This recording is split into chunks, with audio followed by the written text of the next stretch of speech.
ఢిల్లీలో ఉన్న మంత్రులందరూ వస్తారు. వాళ్ళు ఒకటే చెప్తున్నారు, కేసీఆర్ను వదిలిపెట్టేది లేదు, జైలుకు పంపిస్తాం, ఆ తరిమి కొడతాం, జైల్లో కూడా ఆయన రూమ్ కూడా తయారైందని చెప్తున్నారు. ఇది ఇని చెవులని పోయినాయి. రోజు ఇదే మాట, పాడిందే పాడు మల్ల దాసురి అన్నట్టు. మీ చేతిలో ప్రభుత్వం ఉన్నది కదరా బాబు, ఈడీ మీ చేతిలో, సిబిఐ మీ చేతిలో, మిగతా పొలిటికల్ పార్టీ మీకు వ్యతిరేక ఉన్న పార్టీల మీద ఆటోమేటిక్గా వాళ్ళ మీద ఈడీ కేసులు పెడుతున్నారు, సిబిఐ కేసులు. మరి ఈయన మీద అంటే కాళేశ్వరం మీద మేము అవినీతి జరిగింది అంటున్నారు. మరి కేసు ఎందుకు పెడతారు? ఇప్పుడు కొత్త మాట చెప్తున్నారు. ఆయననట 30 రోజులకు 30 మందితోటట కాళేశ్వరం చూస్తాడట. అది చీఫ్ సెక్రటరీకి లెటర్ రాసిండు. మరి ఇన్ని రోజులు ఏం తెలియకనే అక్కడ పోకనే మీరు అన్ని అవినీతి అంటున్నారు.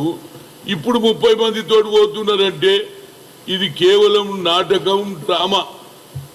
నువ్వు నన్ను తిట్టు, నేను నిన్ను తిడతా, ఇద్దరు కూడా. ఇంకో పక్క మేము కేంద్ర ప్రభుత్వం మాకు ఒక్క పైస ఇస్తలేదని కేటీఆర్ చెప్తాడు, మేము ఇన్ని ఇచ్చినామని ఆయన చెప్తాడు. మరి ఇద్దరు ఎవరు చెప్పిండు? ఆయన నేను 1,60,000 కోట్ల రూపాయలు రాష్ట్ర వచ్చే నిధులు మేము ఇచ్చాము, వాళ్ళు ఒక్క పైస ఇవ్వలేదంటాడు. ఒక నాయకుడు వచ్చేమో 2,60,000 అంటాడు, ఇంకో నాయకుడు వచ్చి 4,60,000 కోట్లు ఇచ్చినామని చెప్తున్నారు. అసలు ఎవరు నమ్మాలి? ఇది ఏమిటి డ్రామా? ఇవన్నీ అయిపోతున్నాయి. ఇక ఇంకో కొత్త డ్రామా, అపోజిషన్ ఏ విధంగా, ఎందుకంటే వీళ్ళు ఈ 8 ఏళ్లలో ఒక్క పని కూడా చేయలే. దాన్ని నేను ఛాలెంజ్ చేస్తున్నా. ఇప్పటి వరకు నరేంద్ర మోడీ 8 ఏళ్లల్లో ఎన్ని ఉద్యోగాలు ఇచ్చినా నేను అడుగుతున్నా. ఎన్ని ఉద్యోగాలు? సంవత్సరానికి 2 కోట్లు అంటే 8 ఏళ్ళ 16 కోట్ల ఉద్యోగాలు ఇవ్వాలి, అది ఇవ్వలే. అదేవిధంగా డిమానిటైజేషన్ చేసి 1000 నోట్లు తీసేసి 2000 నోట్లు అన్నావు. బ్లాక్ మనీ తీసుకొచ్చి జీరో అకౌంట్ల పేద ప్రజలకు 15 లక్షలు వేస్తానో ఒక్కటి వేయలే. అంతేకాకుండా పండిట్ జవహర్లాల్ నెహ్రూ గారు ప్రవేశపెట్టిన పబ్లిక్ సెక్టార్లను కూడా ప్రైవేట్ పరం చేస్తే అందులో బీసీ లేదు, ఎస్సీ లేదు, ఎస్టీ లేదు, మా రిజర్వేషనే పోతున్నది. అంతేకాదు పెరిగిన ధరల గురించి ఒకసారి ఆలోచన చేసిన బండి సంజయ్ గారు తిరుగుతున్నావు, నువ్వు మంచిదే. ఏడనన్నా దిగి ఒక ఇంటికి పోయి, అమ్మా మీ కుటుంబం ఎట్లున్నది, మీ కుటుంబం బాగున్నదా, మీ కుటుంబంలో ఇబ్బందులు ఏమున్నాయి, రాష్ట్ర ప్రభుత్వం ఏం చేసిందని అడిగినావా? ఏది లేదు. ఓన్లీ డాష్ మీద మాట్లాడాలి, చేతులు ఊపాలి, రోడ్ల మీద వెళ్ళిపోవాలి. నువ్వు ఇళ్లలోకి పోతే తెలుస్తుంది ప్రజల బాధ. ముఖ్యంగా మిడిల్ క్లాస్ వాళ్ళ నడుమిరు కొట్టిండ్రు. డిమానిటైజేషన్ అన్నారు, పెరిగిన ధరలతోటి ఉప్పు పెరిగే, పప్పు పెరిగే, డీజిల్ పెరిగితే ఆటోమేటిక్ అన్నింటిలో పెరిగిపోతుంది. ఆఖరుకు మీ జిఎస్టీ పసిపిల్లలు తాగే పాల మీద కూడా వేస్తున్నారు.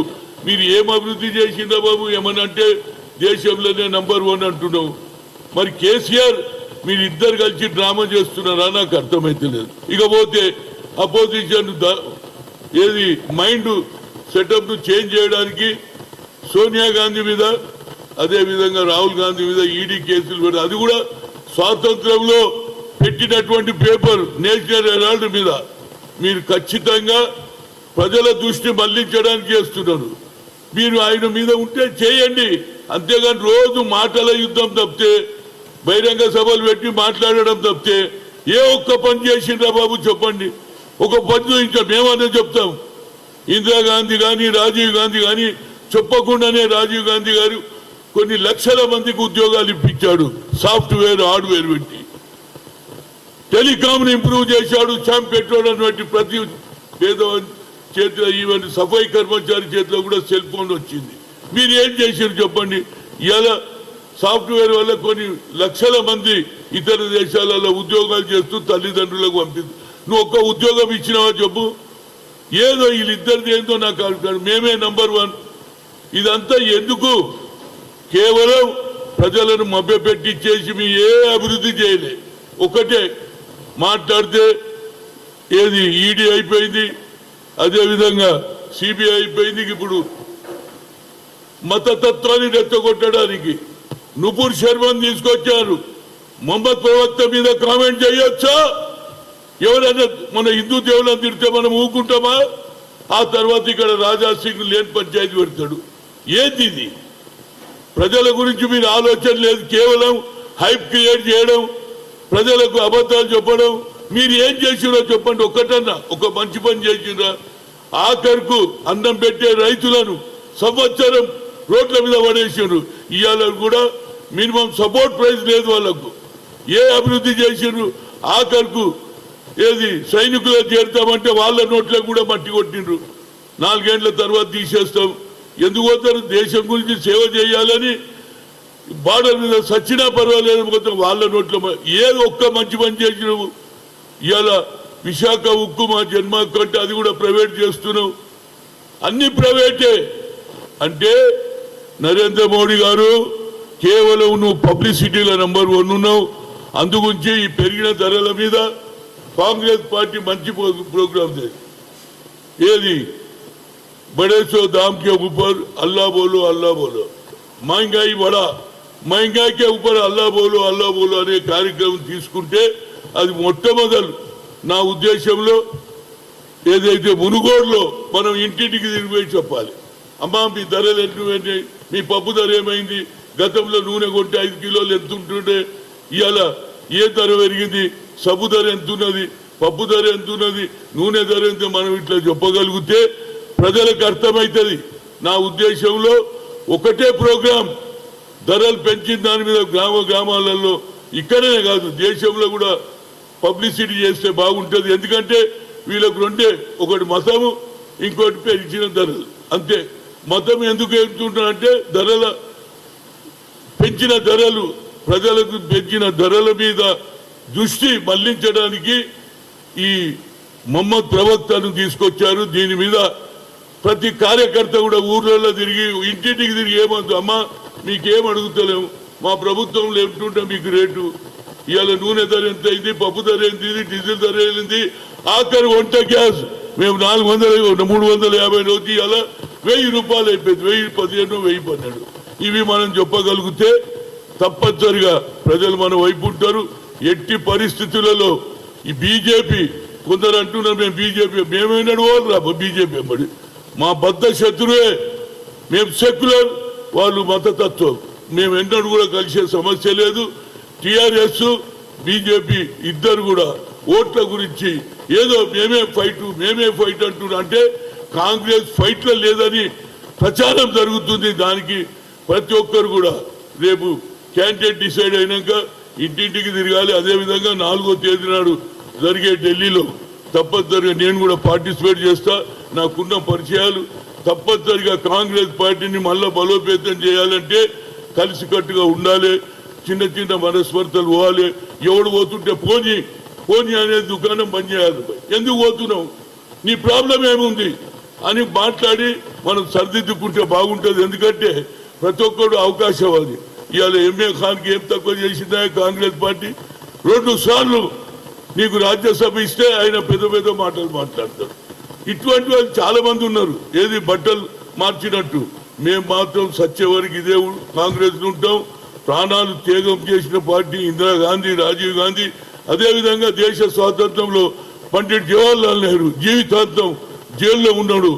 ఇప్పుడు వీర్ సవార్కర్ ఒక కొత్త నాయకుడు వెళ్ళిండు బీజేపీలో. ఆయన స్వాతంత్ర సమరయోధుడట, మేము స్వాతంత్రానికి వ్యతిరేకాన్ని ఆయనను ప్రొజెక్ట్ చేసి పండిట్ జవహర్లాల్ నెహ్రూ పక్కకు పెట్టాలని ఒక కాన్ఫరెన్స్ జరుగుతుంది. ఆ కాన్ఫరెన్స్ మనం ఎదుర్కోవాలి. నిజమైన కాంగ్రెస్ కార్యకర్తలు వాస్తవాలు చెప్తే ప్రజలకు అర్థమవుతుంది. ఎందుకంటే వాళ్లకు మీడియా వాళ్ళ ఫేవర్లు ఉన్నది. ఏది చెప్తే అది రాస్తారు. ఎందుకంటే ఉన్నాయన్నీ మీడియా అంతా కోటీశ్వరుల చేతుల్లో ఉన్నది, పేదోని చేతిలో ఏమి లేదు. కనుక మనం జనం దగ్గర పోవాలి, ఇంటింటికి తిరిగి చెప్పాలి. వీళ్ళు ఆయన ఒక రిక్వెస్ట్ చేస్తున్నారు, బండి సంజయ్ గారు ఈ ట్రిప్ లాస్ట్ ట్రిప్ అంటున్నాం. ఒక 4 ఇండ్లు తిరిగి చూడు, తెలుస్తుంది. అడుగు అమ్మ మీరు ఎట్లున్నారు, మీ పరిస్థితి ఏమున్నది, గతంలో ఏముండే ఇప్పుడు ఏమున్నది, నూనె ధర ఎంత ఉన్నదని అడుగు, డీజిల్ ధర ఎంత ఉన్నదని అడుగు, వంట గ్యాస్ అడిగితే అప్పుడు మీ నిజ స్వరూపం బయటపడుతుంది తప్పితే కేవలం రోడ్ల మీద మాట్లాడుకుంటే ఎంతసేపటి కేసీఆర్ను కేటీఆర్ను తిట్టడం జైలుకు పంపిస్తారు. ఊరికే ఇని అమ్మ చెవులు పోతున్నాయి. సర్కారు మీ చేతులు ఉన్నది బాబు, మీరే జైలు అంటున్నారు. ఆయననేమో రూమే తయారు చేసింది అంటున్నారు. ఇవన్నీ ఎందుకు అబద్ధాలు? రోజు ఇదే మాట. మీ చేతిలో కలం ఉన్నది, మీ చేతిలో పవర్ ఉంది, మీ చేతిలో పోలీసు ఉంది, మీ చేతిలో ఈడీ ఉన్నది, మీ చేతిలో సిబిఐ ఉన్నది. మీరు ఎందుకు అరెస్ట్ చేస్తలేరు? వేరేళ్ళ మీద అయితే సోనియా గాంధీ రాహుల్ గాంధీ మీదనైతే మీరు కేసులు పెట్టొచ్చు.